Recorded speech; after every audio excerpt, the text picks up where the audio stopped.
সবাইকে মুন্নিস mini kitchen থেকে অভিবাদন। আজকে আমরা হেলেঞ্চা শাক রান্না করব, হেলেঞ্চা শাক ভাজি। আমরা জানি হেলেঞ্চা শাক খুবই পুষ্টিকর একটা খাবার। তো হেলেঞ্চা শাক পুষ্টিগুণের দিক দিয়ে আপনার এর মধ্যে শর্করা, স্নেহ, আমিষ জাতীয় খাবার আছে। এছাড়া এটা কোষ্ঠকাঠিন্য, বিভিন্ন রক্ত স্বল্পতা, ডায়রিয়াতে খুব ভালো কাজ দেয়। তো যাই হোক, আমরা ফ্রাই প্যানে হেলেঞ্চা শাক ধুয়ে বসিয়ে দেব, সাথে পেঁয়াজ, মরিচ এবং সাথে কিছু লবণ দেব। দিয়ে এটাকে আমরা প্রথমেই এটাকে একটু মাখায় নেব, দেওয়ার সাথে সাথে যাতে পেঁয়াজটা, মরিচটা এগুলো যাতে একটু এর সাথে মিশে যায়। আর আসলে হেলেঞ্চা শাকটা ভাত দিয়ে খেতে খুবই মজা। কারণ গ্রাম বাংলায় আগে নদী নালাতে এখনও পাওয়া যায়, মানে যেখানে পানি টানি জমে সেখানে। কিন্তু বেসিক্যালি এটা এখন শহরে পাওয়া যায়, বিভিন্ন ভ্যানে এগুলা বিক্রি করে। তো যাই হোক, আমরা এটা একটু নেড়ে চেড়ে এটাকে ঢাকনা দিয়ে দিব।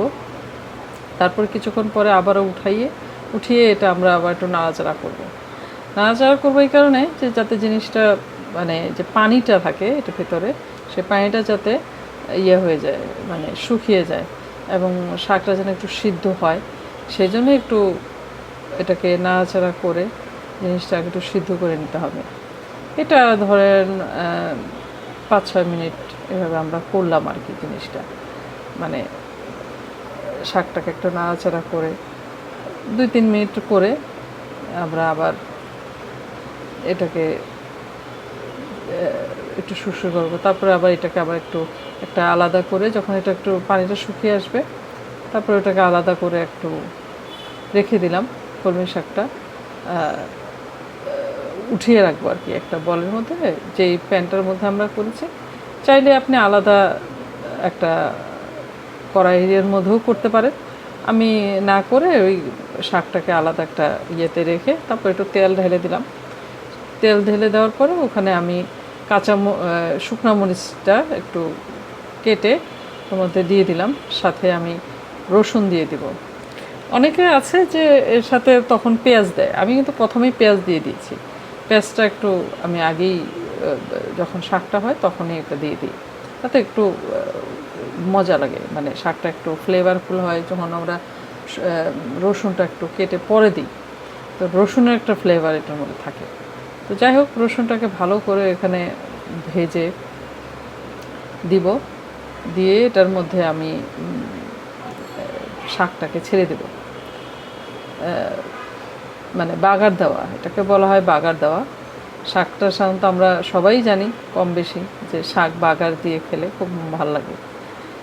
তো জিনিসটা প্রসেসটা খুব সহজ, এটা সবাই মোটামুটি কম বেশি জানে। তারপরেও ধরেন এটা একটু এক একজন এক একরকমভাবে করার চেষ্টা করে। তো যাই হোক, এটা আমি ওই রসুনের সাথে এটা ভালো করে মিক্সড করব, মানে জিনিসটা বাগার শেষ পর্যায়ে যেহেতু রান্নাটা, এটাকে মিক্সড করে তেলের সাথে এটাকে একটু উপাদেয় করার চেষ্টা করব আর কি।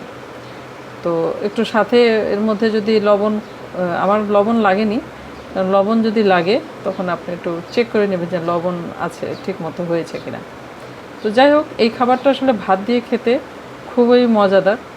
এবং মা খালারা তো আমরা আগে নদী না যেখানে পানি থাকতো সেখান থেকে নিয়ে আসতো, এখন আসলে এটা কিনতে হয় এবং খুবই এক থাল ভাত এটা দিয়েই খাওয়া যায়। তো ঠিক আছে, আপনারা এইভাবে রান্না করে খাবেন এবং দেখতে ঠিক এইরকম হবে। তো খেয়ে খুবই মজা পাবেন। তো ধন্যবাদ, আজকে এ পর্যন্তই আমার হেলেঞ্চা শাক রান্না। ধন্যবাদ।